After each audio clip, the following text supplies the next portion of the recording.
Hello, ladies and gentlemen, and welcome to the 20th episode of Ask the Culpeppers.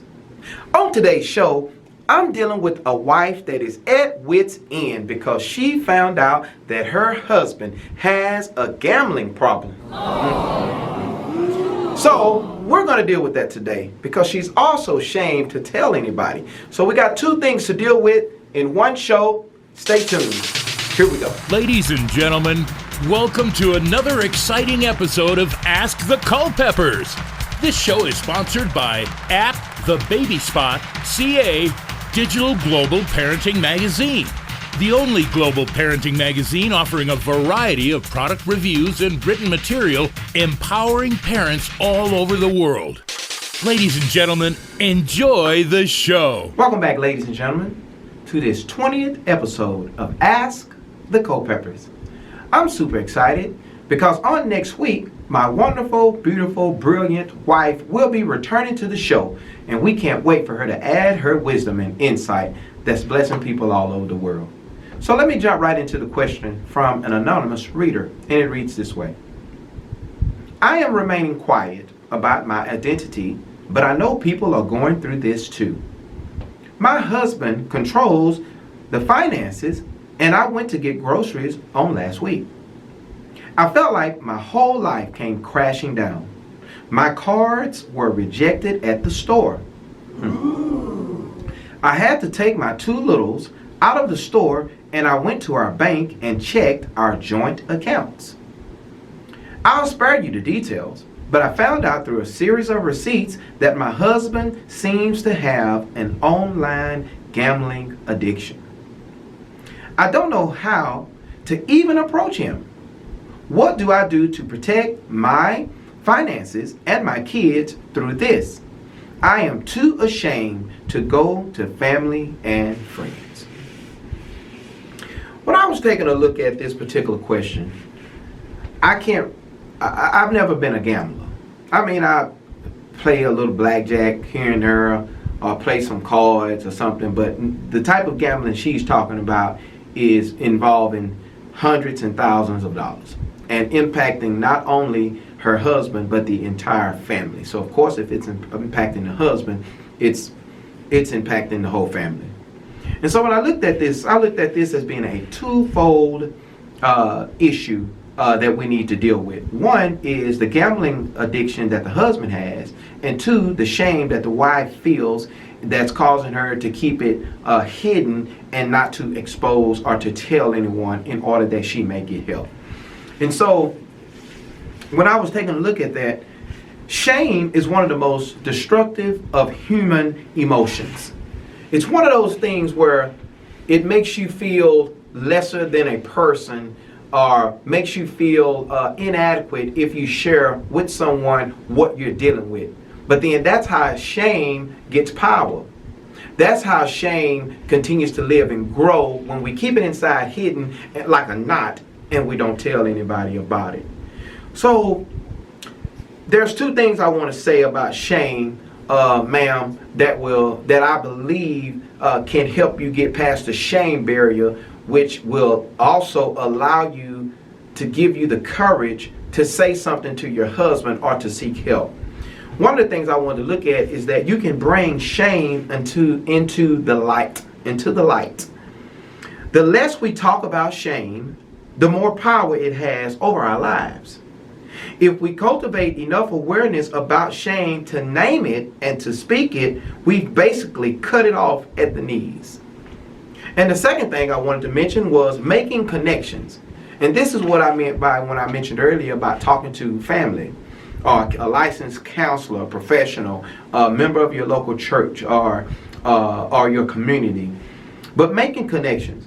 By reaching out to the family and friends, to our communities, to our society, or to an ideal of a higher power, we can make connections that allow us to learn to accept ourselves and other people, as well as releasing those things on the inside of us that may be bothering us. Because I believe the first step in approaching this issue is to realize that you've done nothing wrong. This is your husband, this is your family, and this is your livelihood. And when you came by groceries and you go to the bank and find out that the account is at zero, That's a big problem. Everybody is in stake. And so making those connections and saying something will really be helpful. So when I was looking at gambling, right, because now I'm finna deal with the husband, because see, I pay the bills at our house. My wife is very much so capable, but in our home, we balance responsibilities on paying bills and different things like that. We balance those responsibilities, but we also have an accountability system in place as well. When we do our bills, we have joint accounts that we can see at any time. Nothing is hidden. You can go in, you can see all of the purchases, you can see all of the ATM withdrawals. All of that can be seen visibly, because I think if for a marriage, everything needs to be out on the table. There don't need to be no secret accounts. There don't need to be, there needs to be, I believe, limits on the amount of a purchase. Whatever that amount may be, could be $1,000, could be $500, where you consult the other partner. Because with accountability, you can help keep yourself from going into debt. If you know what you're making, you know what your bills are, then you can balance it better when you have two people in a marriage that are watching it. And so, looks like your husband's been doing the bills, but looks like somewhere it's been going down a slippery slope, causing problems in the home. So when I looked at compulsive gambling, it said it's also, I went to the Mayo Clinic, which is an organization that has a bunch of doctors and administrators that look at all type of medical issues and disorders and so forth. And this is what it said. Compulsive gambling, also called gambling disorder, is the uncontrollable urge to keep gambling despite the toll it takes on your life. Gambling means that you are willing to risk something you value in hope of getting something of even greater value. Now this part got me. It can stimulate the brain's reward system, much like drugs or alcohol, leading to the addiction. This behavior is oftentimes hidden and can lead to depleted savings, accumulation of debt, or even resort to theft or fraud to support your addiction, and is a serious condition. So when I looked at that, I said, your husband has to be confronted in love about this particular issue, because it's impacting the marriage, it's impacting his health, it's impacting the children and the entire family. Just like this arrow that's behind me, that's starting up in the corner and going down. And that's exactly what happened with a gambling addiction, because before you know it, you'll lose things. Before you know it, the pawn shop will be a revolving door. Before you know it, you'll have people calling you because something is not getting paid. Lights off. Food is being shortened in the house. Different things like that. So that's something we have to certainly consider. So I would encourage you to talk to a professional counselor. Talk to a family friend and someone that you know legitimately can offer some help with this. Maybe one of his friends may help, but the first person you need to talk to is possibly a counselor about the shame that you're dealing with, because you got to open up to somebody that will give you the courage to say, you need to go to your husband. Go to him and say, and express your concern in love about your family. Tell him, show him what it's causing. Show him how the food is short. Show him how the debt is stacking up. Show him on paper how the cutoff notices have come in the mail, etc. Those kind of things. And most importantly, share with him how it makes you feel as a wife. Because it's certainly hurting the family. Because I learned something, a long time ago that, the writers of old said it this way. Where your treasure is, there your heart will be also. So if his treasure is lied in gambling, that's exactly where his heart is.